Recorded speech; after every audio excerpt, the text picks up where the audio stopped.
Hello and I welcome you all. Recently, it looks like again Manipur is in some kind of chaos. Especially women are targeted in their own houses, in their own locality. A Hamar woman from Jaivam district or village.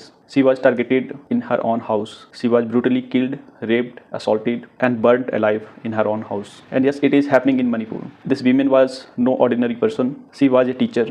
She was a mother of three. The allegation of this horrific crime has linked upon KCP and pre-PAK organizations that belong to some mighty radical organizations, if I'm not wrong. And that is what I have read on Twitter, social media. And the same kind of crime that has again done on another woman in Manipur only. This woman was working in her own field in Manipur, somewhere, I'm not recalling the name of that place, but she was working in her own field and targeted by snipers that link to Kuki militant organizations. These militants are said to be belonging from KNF, and they have killed a young woman who was doing nothing but farming in her own field. Such a level of atrocities on women and children are happening there. And in any war throughout the globe, if you even look from historical angles, the wrath of war always fall on women and children. They are the one who suffer the most. And men involved in dick measuring competition, they leave these women orphaned.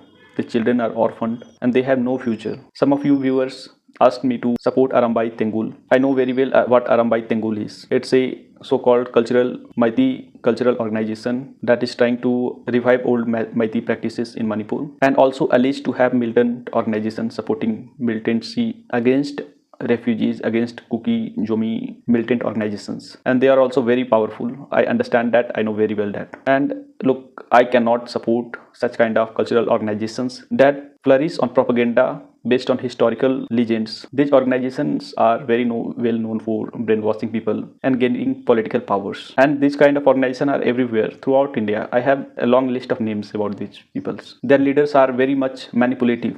They know how people can manipulate it.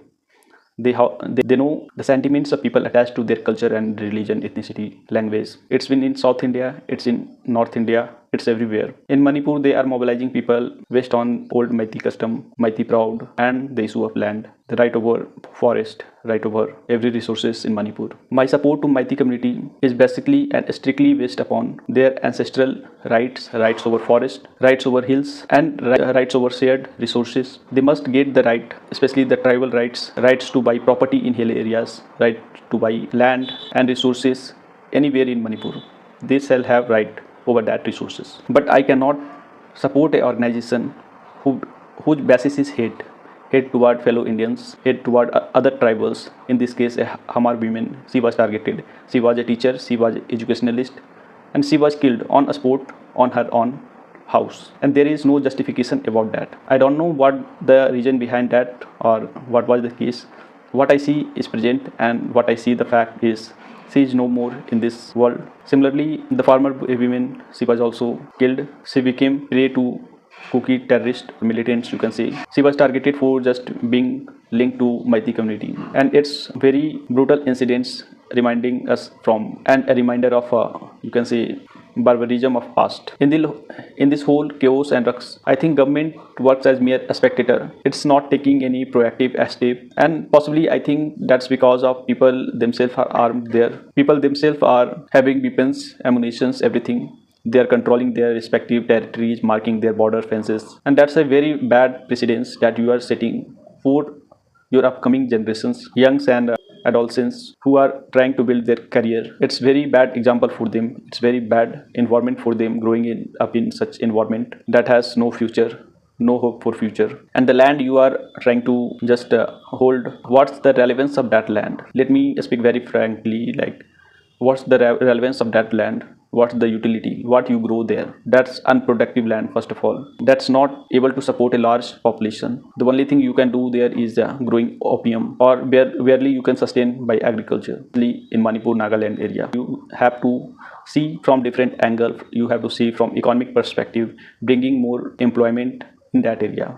But you are not doing so. You are marking your own territory, crying for separate cultural areas, separate so many lands, kind of Kuki land, Jomi land, mighty land, and all. That's really absurd. I have seen the reports that government is doing nothing. Armed militia groups are patrolling everywhere. People are volunteering themselves to come in under these armed groups and carry out strikes in different villages. People are literally they are raiding villages from other community. The marking of territory is so serious that even students are not spared. Last week, probably two Naga boys who were SSC aspirants, they were kidnapped by Kuki militant groups. And such is the level of shamelessness, barbarism that is in Manipur area. In this case, I think government must have proactive step to control insurgency, control these groups, fighting groups, warring groups. But it looks like government is just wait and watch policy. Government is just looking at the development happening there. It's just maintaining a status quo, and even in doing so, it's failing badly. Its reputation is already down there. No community from Maiti or Kuki, no one trusts the government of India and their forces, especially paramilitaries. No one trusts them. I think for peace in Manipur, first and foremost, the step is to de-arming people. The people with different mentality, different psychological background, they are handed over arms and ammunitions that are lethal and can destroy entire family and cause ethnic conflicts. First of all, that should be the priority of government. De-arming people is the where we can start, and for that peace talk must go on. Restraint must be shown from every community. People have lost trust in government because there's very few institutions working on the ground. Police stations are merely upon the leaders. They are playing from both sides. They are engaged in political stunts. They are working upon political instructions, and barely they are proactive in suppressing such kind of activities. In fact, police stations are of no use in that volatile region. Look, such kind of environment in Manipur is not isolated one. Such kind of environment every Indian have faced, especially in plains area, in forest areas. Everyone have faced such kind of environment, but not today. They have faced way back in 20th century when there was ethnic caste class conflict going on. There was the rise of Naxalism. There was a rise of radical left Marxism. At that time, everyone in plains, they have also faced. Here also we have a large inequality of resources, land and all. In fact, 5% of people have ownership of around 30 to 40% of land still there in North India. And that's a kind of inequality not seen in Northeast area. But here people have came over that kind of environment. People have chosen the future of their children over their small petty intentions. People in North India have came together to suppress such kind of militancy, whether based on caste, class, whatsoever. And we have literally taken economy as our first priority. We are giving like way for development, way for more infrastructure. We are welcoming more funds, more FDIs, more jobs and companies, industries and all. And such type of zeal is not seen in Manipur, Mizoram area. People are always talking about separatism. They are talking about separate identity. And it looks like that is the reason probably. A huge number of students from Northeast, they are migrating in northern plains. They are moving to large cities like Bangalore and Delhi. And for that, I think somewhere the leadership of these regions are responsible, playing with the emotions of people. People in Manipur, especially Maitis and to a great extent Kukis, also Christians, they have faith in democracy. They always talk about democracy, federalism, rights, regional rights, democracy at grassroots level. They have faith over democracy, but anyhow they are not very much agreeing on the policy of central government. Last thing I can only say that if democracy is causing trouble there, only democracy will bring you hope. And after all, democracy is not just a law of majority.